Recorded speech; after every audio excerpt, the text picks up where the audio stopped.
Bless the Lord, O my soul, blessed art thou, Lord. So we've covered quite a lot together in the past few videos, and some of them are on curses, haunted houses, blasphemous acts by people, and so many more. This time what I want to do is cover the incubus spirits, and as per usual, there's a story shared by someone that I've included in this video, and I really want to know what you think of it. Listen to this. A friend of mine invited me over to her house for dinner. It was me, my fiance, her, and her husband. Now, I'm very sensitive, so normally when I walk into a person's home, I check around to see if I feel anything, and when I walked into her home felt perfectly fine. The night went like you would expect. Right before we were getting ready to leave, she kept insisting for me to go into her bedroom. She said that her husband had bought her a picture that she really wanted me to see. For whatever reason, I didn't want to go into her room, but she was so insistent that I agreed. The minute I walked into her room, I felt it. It was almost like the air shifted, like the whole atmosphere changed. Like I was like almost struggling to breathe, and I knew there was something extremely dark in her room. I tried to like play it off and kind of make an excuse as to how I needed to leave the room right away. Soon after that, we left. I kept going back and forth on if I wanted to bring it to her attention, but a lot of times you don't know how a person's going to react, and they may think that like I'm like crazy. Finally, I decided to just give her a call. After I explained to her what I felt, the first words out of her mouth were, "So you mean he's still here?" And I'm like, "Who's still here?" She then begins to tell me the story. She told me that months ago, one night she was laying in bed sleeping when about 3 in the morning she heard her husband coming into the bedroom. Now mind you, her husband works night shift, so she was a bit surprised that he was home so early. Her husband then proceeded to go underneath the blankets, and you can imagine. When she went to remove the blankets off of her, there was no one there. This went on for some time. For whatever reason, she started to get really attached to this thing. She would dream about him, and she started to like fall for him.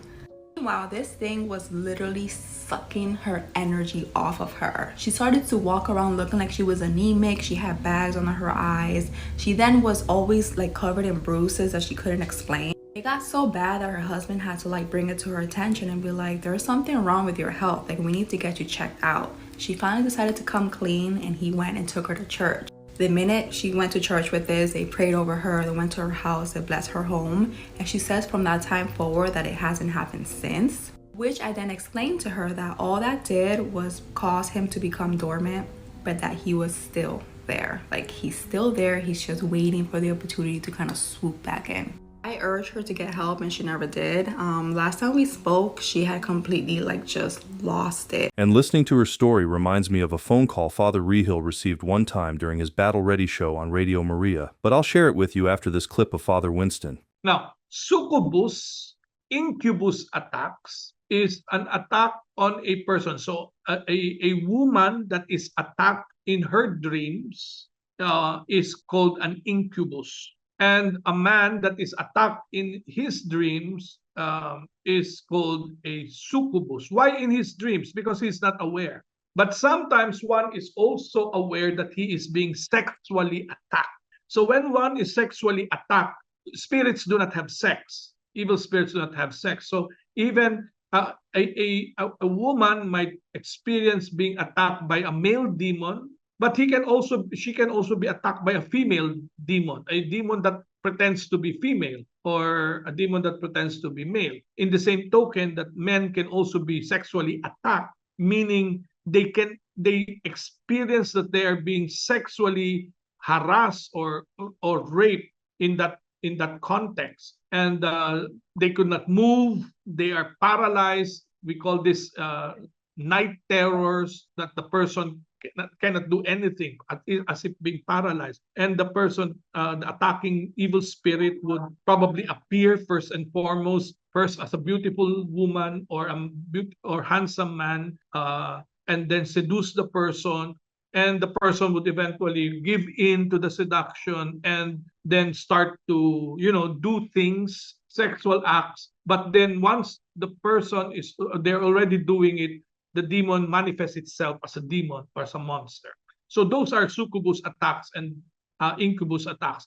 Now, when you ask, why does that occur? How does that occur? If the house that the person lives in is infested by evil spirit, or that in the house where that occurred, the house has been used for evil purposes like orgies, sexual deviation, drug abuse, for example, or even for infidelities, perversities, then the house has been contaminated by a lustful spirit, which may affect a person that is sensitive or vulnerable if the person sleeps there.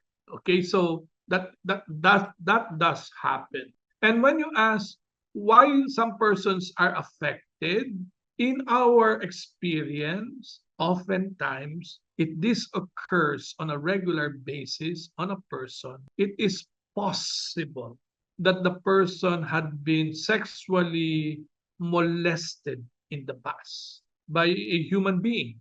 So the vulnerability is now there because of the emotional trauma. So this is what we often see in cases of frequent succubus or incubus attacks. And this can happen to anyone. It can happen to regular persons. It can happen to religious men.